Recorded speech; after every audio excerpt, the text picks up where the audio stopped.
What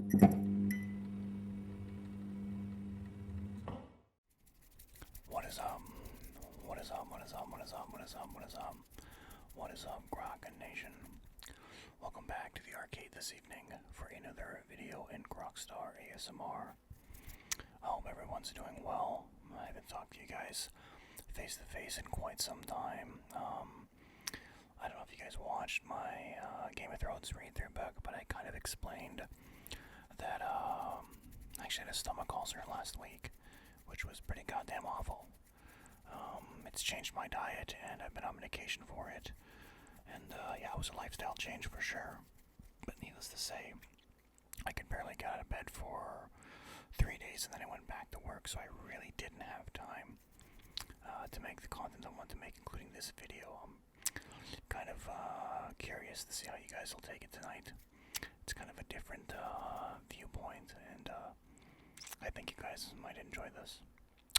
But before we get started again, guys, remember, if you like the video, give it a thumbs up.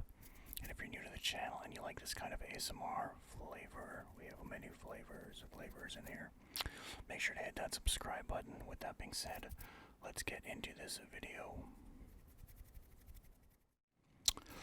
Okay, so obviously the title of the video, you guys know what's in store.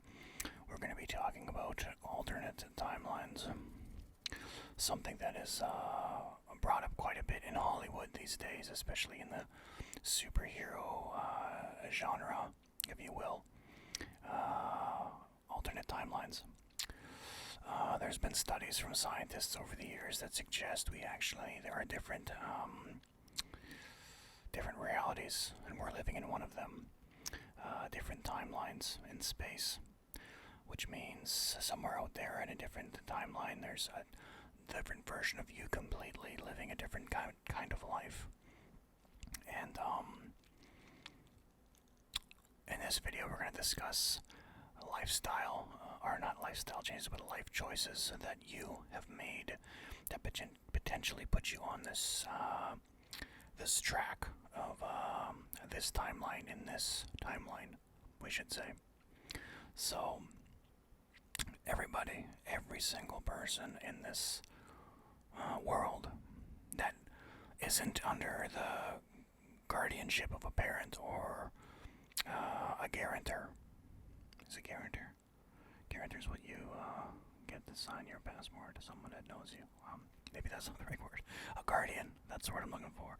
A parent or a guardian will obviously make choices for you, but even in there's some unique cases, like mine, for example. I made choices as a teenager that have multiple choices. We're going to go through 5 that I've made that are resulted in me sitting in this chair talking to you guys right now and not somewhere completely else. I actually came up with this idea in Saskatchewan a few years back. I was actually driving through Saskatchewan with my cousin Joey, and we were talking about, what would have happened if, I would have stayed with you guys in Meadow Lake and not have moved to Churchill. And we're like, I think we would have ended up in living together. We would have ended up moving into Edmonton probably. We start talking about it. I'm like, that's kind of interesting to think about. So in this video, we're going to go through my 5 choices I made in life and what I think, for good or bad, would have happened if I made another choice. You guys will understand what I'm saying right away when I go through the first scenario, which takes place when I'm 11 years old. That's not fair. Maybe between the ages of 11 and 14, I would say. I just turned 14 at the end of this choice. But it would have had dire consequences. Okay, so let's dig into this very first choice of mine. The very first choice I made, I would have been, like I said, between the ages of 11 and 14. It seriously would have had ramifications when I was 13 or 14. I say 14, but it was really spring 14 when I was 14 years old. This was not going to happen. But we moved from Edmonton when my uncle got sick with cancer. My father had lost his job. He got laid off at an oil pipe fitting business. he was working at. This is after his oil pipe fitting business he owned went under, when his co-owner slash friend embezzled all their funds. Basically, he almost went to jail for it. He had to go to talk to attorneys and whatnot. He was clear, thank God, but they had to claim bankruptcy, so we were fucked. Regardless, we moved to this little hovel I've talked about in my life story. And I was 11, turning 12 when we moved there. And it was a place I was familiar with. We visit there quite a bit over the years. I'd say at least once a year we would be there, because my grandmother's brother, or my uncle, lives there, and my cousins, so I would see them once a year. And I didn't know anybody else from the rest of the town, so we moved there, and almost immediately I made friends with the four older girls in my class, because these classes are small in the hovel. There's like sometimes 3 or 4 grades in one room, so there was grade 6, 7, 8s in the one room. That's the school only went up to grade 8.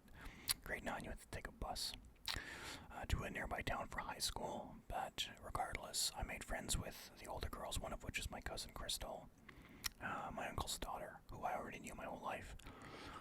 But I made friends with these girls, and they were all 2 years older than me. And over the course of 2 years, maybe the first year for sure, it was a lot of playful friendship, female-male friendships at that age. They would have been, like I said, 13 when I met them, and I was 11. And then I want to say between the ages of 12, 13 for sure. One of them, who was my best friend, Deanna, her name was. I don't mind saying this. She's still a friend of mine, and she has a beautiful little family and husband and everything. And like I said, this would have affected both of us. Her life would have been different for sure. But it was one of those things where I was just so young, and I didn't see telltale signs of she was pursuing me. I want to say when I was she was seriously pursuing me when I was 13 and 14, when she would have been 15 and 16, or would have been 14 and 15. Regardless, she's 2 years older than me, and I didn't know that. And I look back at it now, there's certain scenarios where she 100% thinks I was blowing her off, like I was not interested in her whatsoever. It wasn't the case. I was just young. I was too immature. She was beautiful. I was friends with her. I loved hanging out with her. And if I always say if she pulled the first move, my life would have been completely different. But yeah, I was too young to see the signs. I remember at one point she was trying to get me to rub her thighs while she was sitting on my lap once when we were all sitting with a group of friends. And everyone kind of looked over to see what we were gonna do, and I was so young. I was like, "What's your thighs?" I didn't know. I always remember she felt kind of embarrassed. She just kind of pulled her legs back, and because I was just young, I was a kid, man. But I was thinking of maybe this shouldn't be in this life choices, but it would be, because that little town, every single member of that town is from teen pregnancy. All of them. They used to populate that school. The school does get a population boost here and there, and some years it has to be closed because there's not enough students. But they all come from teen pregnancies, and 100% that would have happened. All of her friends, including my cousin Crystal, they all got pregnant as teenagers, and we definitely would have had sex. We would have had unsafe sex, and yeah, I wouldn't be sitting here today. 100%, I can tell you that much. I even remember a really good friend of both of ours. She's actually her aunt, but she was a distant cousin of mine as well, but a really close friend of mine to this day even. She's older by like 8 years. Her name was, no, not 8 years, Jesus. She's the same age as my biological mother, about 15 years. Her name was Judy. I vividly remember when I was working for fire suppression, my first year of firefighting, I was actually in her office in town, and she was trying to give me condoms because she knew we were hanging out so much, me and Deanna.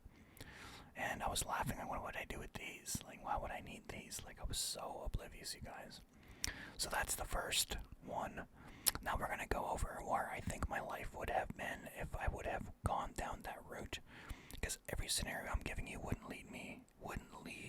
not lead me to sitting here talking to you right now in this fashion. Everyone in that town, like I said, 90% of them get teen pregnancy.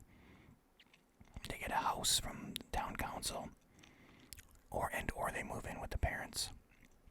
Usually of the mother. It's always the mother. They move in with the parents of the mother.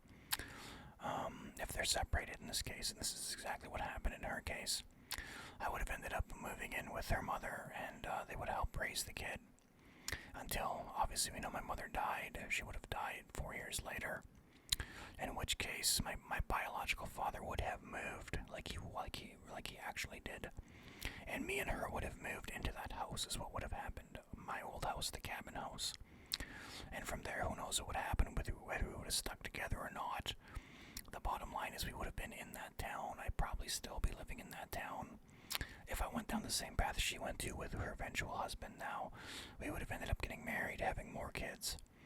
And it would have been probably fulfilling on a different level than I look at it now, as my life now, looking at what that life could have been, is something I definitely would not have wanted. Because I personally was in that situation, living there, where it feels when you're living there that you're at a dead end, because for a lot of times it's seasonal work for people there, whether it's firefighting, tree planting, logging is a big industry that you can work year round, but again, they don't work the whole year. They're off for like 4 or 5 months, and they all collect EI, and it just feels like a dead end, and nobody cares about anything. Like, it's just every day's the same. You go and you visit your friends in a little hovel every day. You go and have coffees, go for walks.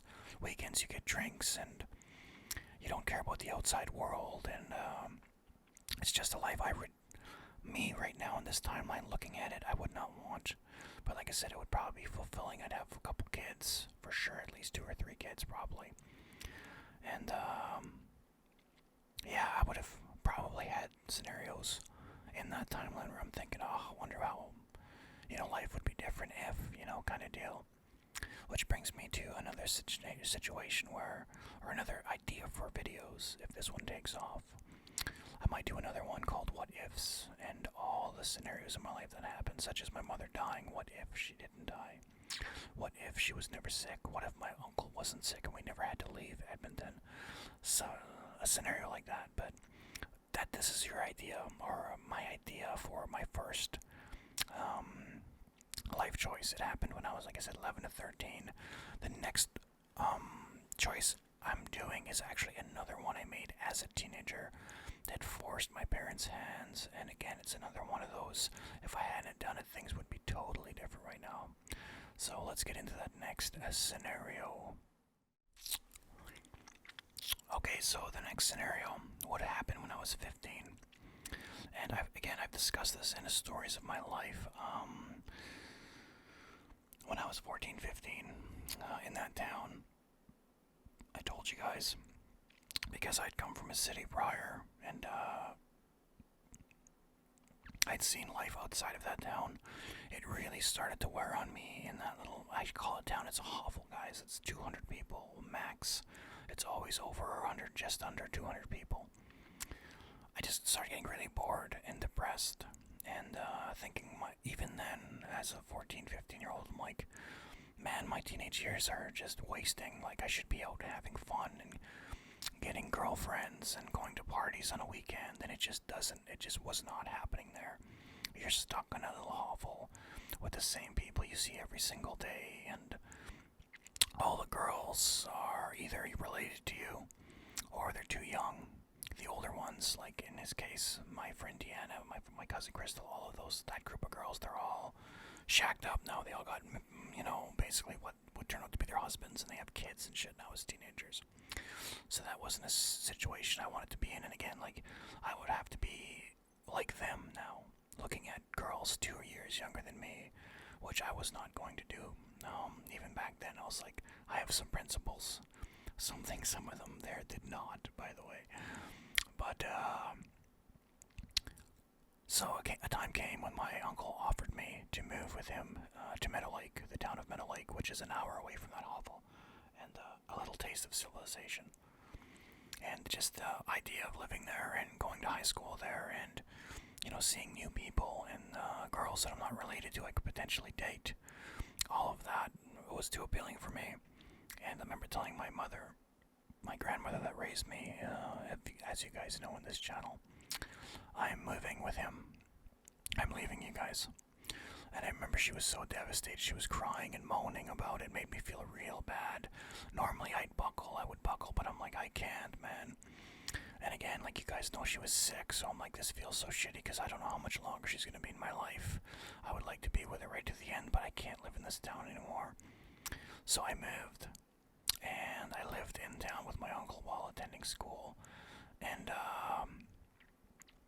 for an entire month, she would come down on the weekends. She would come and stay with us at my uncle's house, and just to see me, I guess. And eventually, my uncle ended up not being able to keep the house, and my mother moved to Meadow Lake with my dad, because like I said, it's an hour away.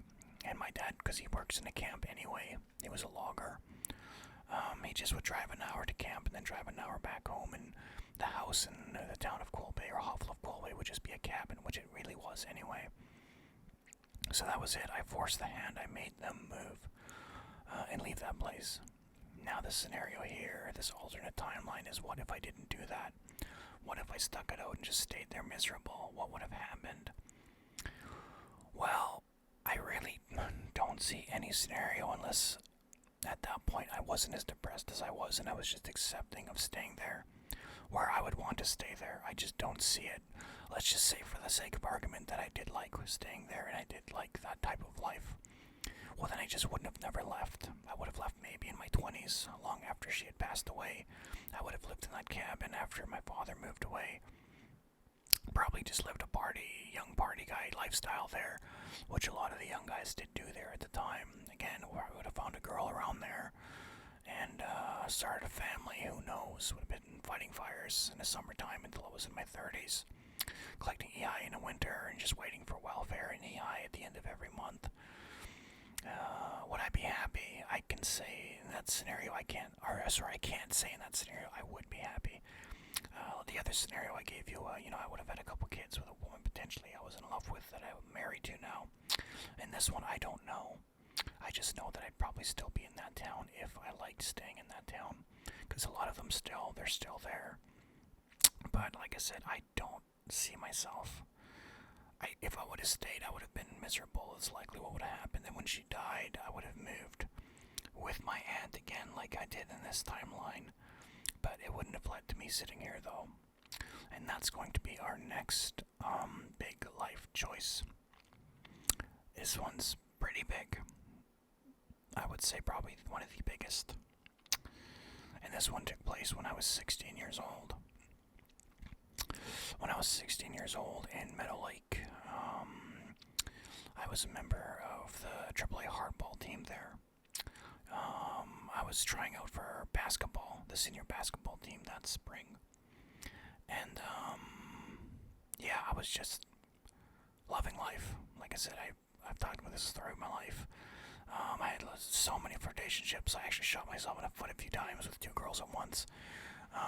Things along that nature, but there was something that happened when I was 16 years old that literally led me to sitting right here, right now. It's probably one of the most important decisions I've made in my life. I happened to, and again, it's one of those, what if I didn't watch TV that night? I went, and it was a Saturday, it was a Sunday, because the next day was school. I'd stay up late, and I had cable TV in my room, the local town cable TV in Meadow Lake, and on TSN there was a UFC, and I watched it, and Randy Couture was in the main event against Pedro Hizzo. I've talked about this a couple times now, story of my life, and my MMA life as well. Randy Couture was a wrestler, and Pedro Hizzo was a Muay Thai kickboxer, and I remember I had no idea what wrestling was, and I was like, what the hell is wrestling? Is it those spandex kids that are rolling around with each other in a gym? Why the hell would that be in here?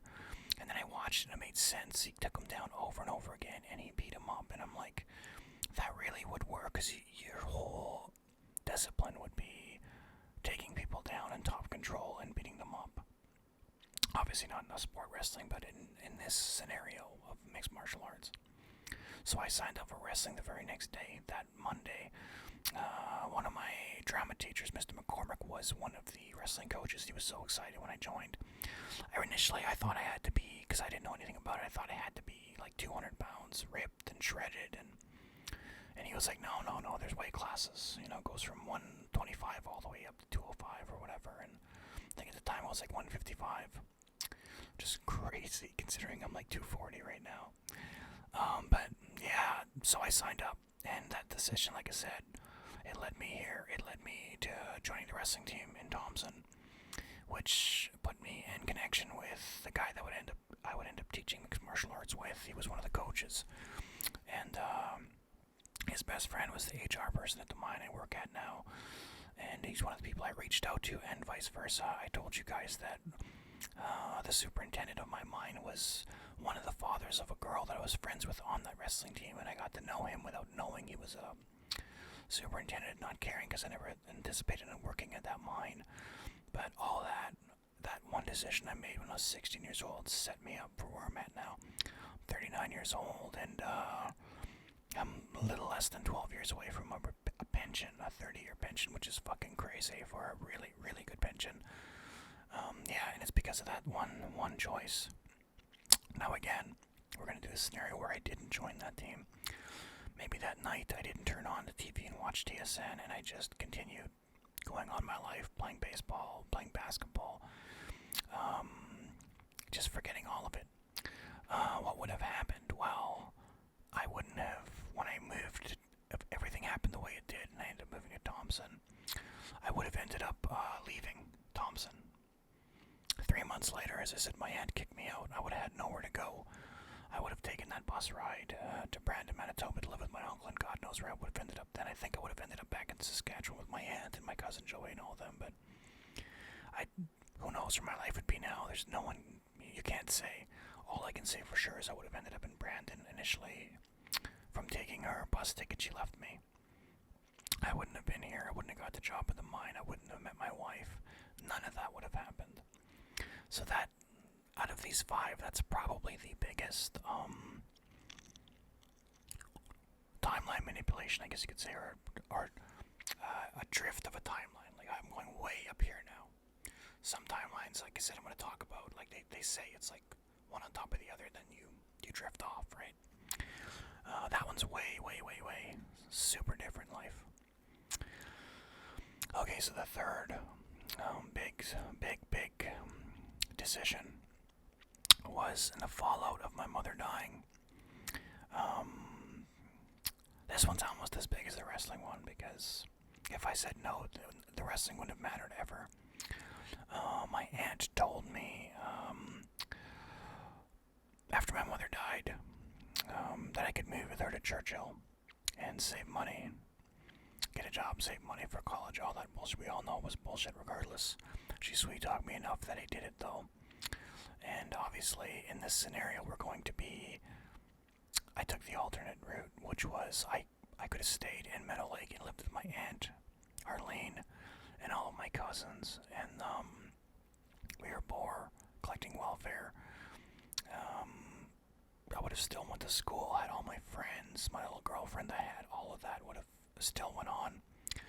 I always think of a scenario, what would have happened? I couldn't have moved in with my girlfriend. Her parents were super strict farmer people. That wouldn't have happened. I would have lived with my aunt until something would have happened. A big party, I wouldn't have been able to get any sleep. Likely what would have happened, because she was so bad into her substances at the time, it happened with her and my cousin Joey eventually a couple years after that. She would have pawned off some of my stuff for money for her drugs or her alcohol. That would have caused a fight, and I would have moved out. She would have justified it by, I don't pay rent, but again, she doesn't pay rent. Her rent's paid with her welfare and everything else, but it just would have been a miserable life. There was never food in the fridge. Like I said, I took that into consideration when I moved to Churchill with my aunt. I was not close to my Aunt Julie whatsoever, and my mother, in her dying year, told me, if anything ever happens to me, you can't move with your Aunt Julie. She'll be cruel to you, because like I said in my story of my life, I lived with her earlier. But I couldn't live in that poverty. I felt like I was in a dead end, and I don't know what would have happened. this is the scenario me and Joey always talk about. Or that brought me to this. This was the exact scenario we were talking about when I came up with this idea. And we said we would probably have moved out together. We love Edmonton. We had a family in Edmonton still. We would have moved to Edmonton and found jobs together. We would have stayed with family until we would have had money to get an apartment. We would have got an apartment together, been roommates. It would have been, it's an obvious scenario. And then from there, that's pretty much where it stops. Who knows what would have happened? Would I have got a job at the oil rigs and be in the same line of work I'm in now? At the time, I was in security. Around that time, in a different timeline, I was doing security work. Would I have done something like that? Who knows? Again, if we would have moved right off the bat, would I have attended high school while paying for an apartment somewhere? Or would I have just gave up and tried to get a job somewhere without my grade 12 diploma? I would have only had grade 11 at that point, grade 10 with a little bit of grade 11 classes. I don't know. I really don't know what would have happened there. I just know that it wouldn't have worked out the way it had right now, for sure. I can't really say if I'd be happy or not. Who knows? Who knows? I don't think the pieces would have fell where I would have been set up the way I am now. So I can't say it'd be a better life than this, but aside from the fact I'm living in civilization, maybe that's the give and take, because like I said, I'm isolated up north here, but yeah, that is the third, and one of the most important. Is that the third, guys? No, that's the fourth.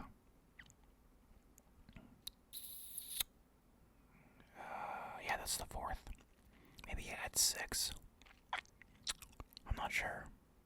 Do I have 6? No, there's 6 for sure. There's 6. I don't know why I said 5. But I was thinking of adding a 7th, is why I was confused. I was thinking 5 adding 6, but no, it's actually 6 adding a 7th. I don't know if I'll add that 7th, though. It's kind of unnecessary because there's no timeline where I would have followed through with that. But for the 5th choice I made, that would have drastically changed things. As you guys know, when I was living in the town of Churchill, I was there for about 5 months, and my aunt and me were not getting along. She was very, very abusive. I covered this story in my life, you guys, if you want to listen to that. It's a really good story. It's a good story if you've ever gone through something like that as well. You can relate. But regardless, she had kicked me out. She said, you have till the end of the month, and I'm giving you a train ticket, and you can move with your uncle. She was always trying to send me to my uncle who lived in Brandon at the time. And she said, I'll send you down there. I'll get a bus, get a train back to Thompson, and you can take a bus to Brandon and live with your uncle. And I went to my boss, who happened to be the mayor of Churchill at the time. He's still the mayor now, actually. He's a really great guy, Mike Spence. He was my boss at the restaurant I worked at, and I told him, I said, Mike, I think I gotta put my notice in. My aunt's kicking me out at the end of the month. And I remember he was like, what? And I was young enough because I was just a kid, man. I just freshly turned 18. I lost my mother. I wanted someone to vent to and tell them because I had no one to tell this to.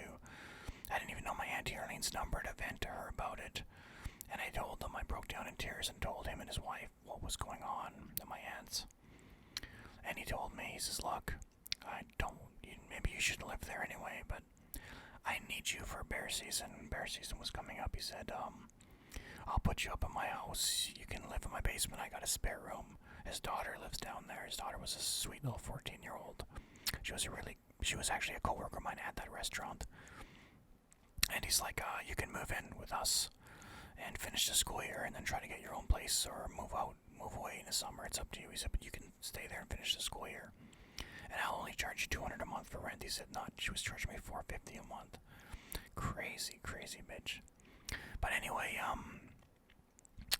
in this scenario, because what happened in the real timeline, that's what I'm in now, I went and told her that, and she backed off and allowed me to stay at her place for $200 a month of rent.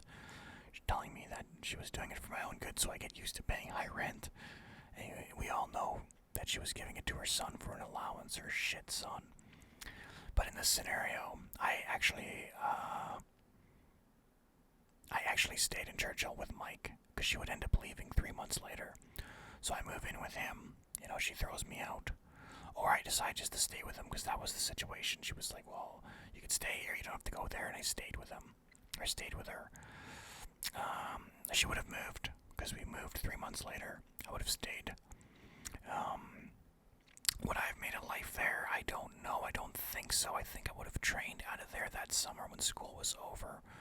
Just as Mike suggested, I probably went back home to Saskatchewan, and we likely would have been on the same timeline as the one where I stayed with my aunt and my cousin Joey and them in Saskatchewan, and not have gone to Churchill to begin with. I just would have took a shittier route to get there. Another scenario that would have happened there is I would have taken the bus to Brandon, like she suggested, and stayed with my Uncle Mike, in which case he was extremely, my Aunt Arlene was a substance abuser, he was like that times two. He had multiple kids, and he would always lure his nephews, myself and my Auntie Arlene's kids, to live with him so he could have live-in babysitters, and he would go off on week-long binges. This is what he always wanted to do, so that's likely how my life would have ended. I don't see myself living there very long. A confrontation would have happened, an argument, a fight even, because like I said, he was a bad drunk too on top of it all. And I would have ended up, because my cousin Jason actually lived with him for a while and he had these horror stories. I would have ended up moving back to Saskatchewan with my Aunt Arlene, and again, we would have been back on that timeline. So I think those two scenarios of me not staying with my Aunt Julie and either going with Mike or moving to Brandon would have led me back to the living with my aunt in Saskatchewan timeline. And again, from there, where do we go? I don't know. Me and Joy move out. Something happens. She pawns off my stuff, maybe. Who knows? Something happens regardless. And I can't really say again whether or not I'd be happy or not. Who knows?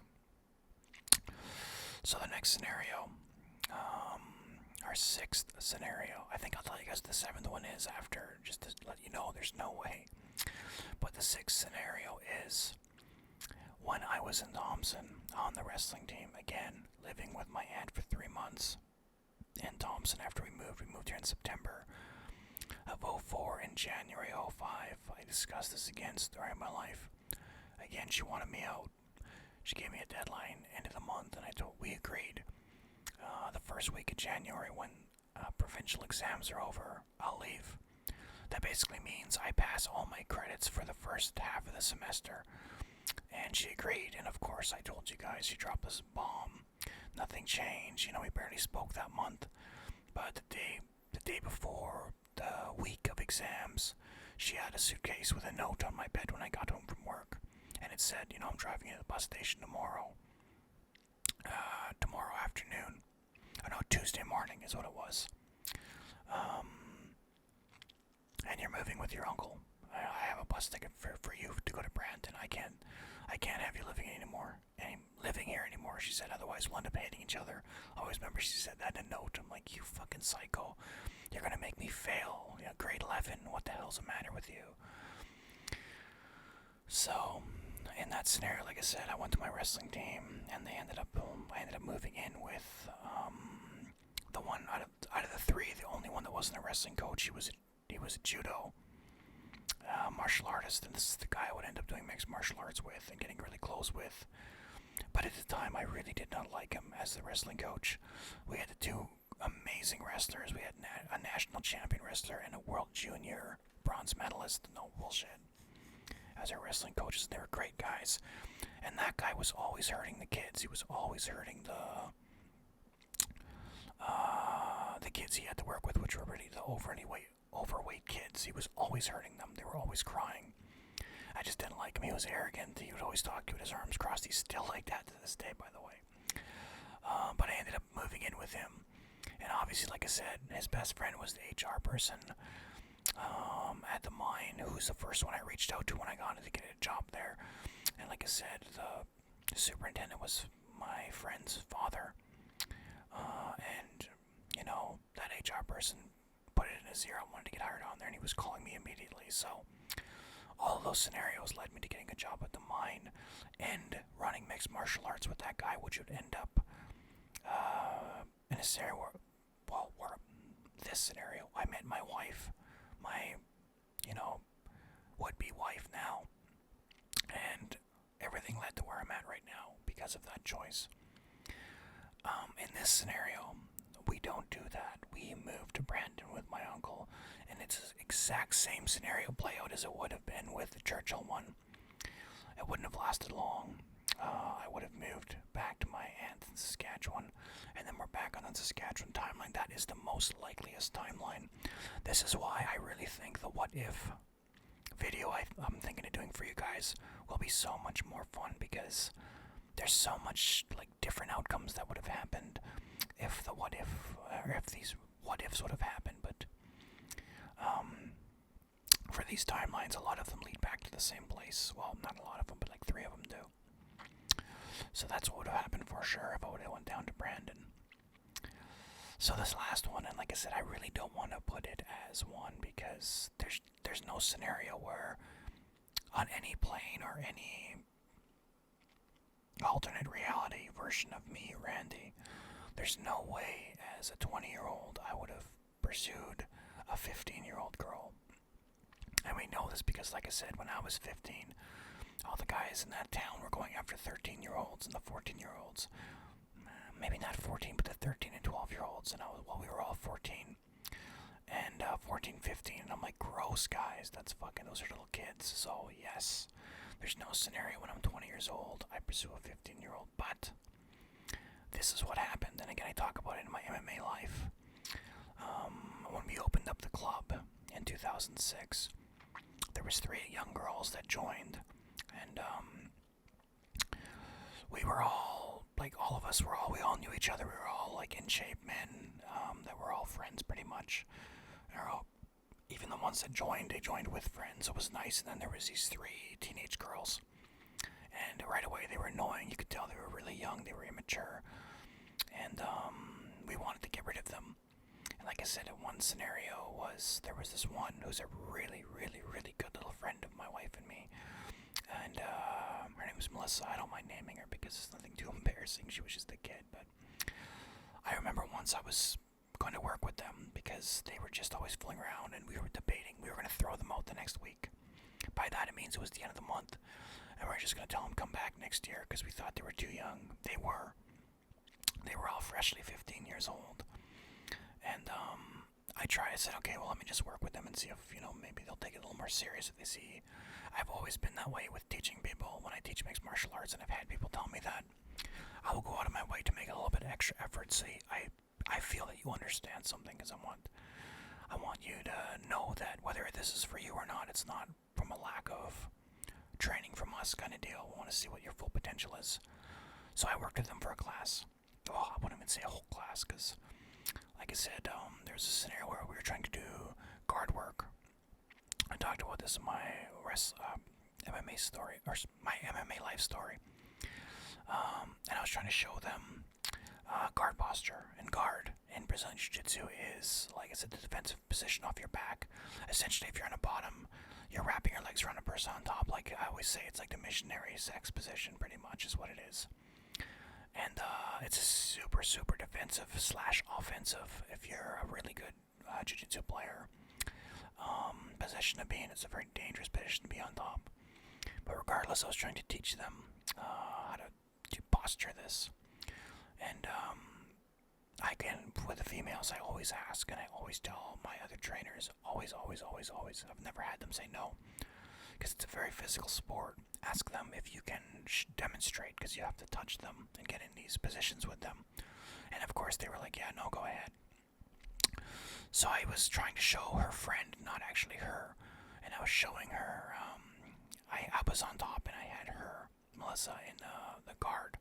I was in her guard, and I was showing them, you gotta posture up, and I was showing them proper posture, so if she moves her hips, she's not gonna, knock me over. And then she should be pulling me down, I said, and she grabbed the back of my neck and the back of my bicep and pull me down towards you, keep me down here. And I'll never, ever forget. It's one of the funniest stories I've ever had in my MMA. As she pulled me down, I was pulling down. I was talking still. She opened her mouth like she thought I was coming down to kiss her. And I remember I pulled my head back and I was like, whoa, whoa, whoa, whoa, whoa. And I said, okay, you guys go ahead. You got this. And then I was like, okay, we're going to get rid of them. I don't want them here anymore. I'm done working with them. So the other two left. And she stuck around. And like I said, she ended up coming around. And she became a really good friend with the club. But for sure, she had a little crush on me. At least that first year. And what's really fucking creepy is there was this old creepy man on the team. By old, I mean I was 20, he was 26, and he was desperately after her. We talk about him to this day, my wife and me and friends of ours that know him. It's fucking gross. He ended up dating a 17-year-old when he was 31. The dad wanted to kill him, rightfully so, but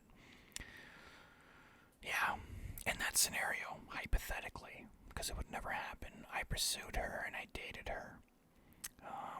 Regardless if it was for a week, a month, whatever, she never would have come back to my class ever again. That never would have happened. And because of that, in the year 2008, fall of 2008, she would not have brought her friend with her to class, which would end up being my wife now. And I never would have got with my wife. So I would be working at the mime. I wouldn't be sitting here, though. Every decision I've made with purchasing properties and everything like that, I've made with my wife, so that would not have happened. If I would have been a dirtbag, and I would have had to have been a fucking dirtbag to fool around with a 15-year-old when I'm 20 goddamn years old. But like I said, there's no scenario, no timeline where Randy would do that, because that's fucked up. Just no way. But with that being said, guys, that's going to be it for this video. Let me know down below life choices, life decisions you've made that have definitely shaped your life now. Everybody has made them, like I said. There's no way. If you have ever, maybe you took a class in high school you didn't mean to take, you ended up meeting the woman that would become your wife. You never would have met her otherwise. Maybe you missed the bus one day, going to a job, and you ended up having to wait around, and you met somebody that offered you an opportunity, at a new job, at a higher wage place, whatever it may be. You ended up going with him, and you're like, man, if I ever caught my bus that day, that never would have happened. Like I said, for the most part, for most people that have had normal life, normal childhoods, you'd never have to make these decisions before you're 18 when you're an actual adult. Unfortunately, I made some, given my circumstance, but yeah, let me know down below, guys, if you guys have similar experiences or similar thoughts. And with that being said, everybody, have a great day, great night, whatever it may be, and peace out. Peace out, peace out, peace out, peace out, peace out.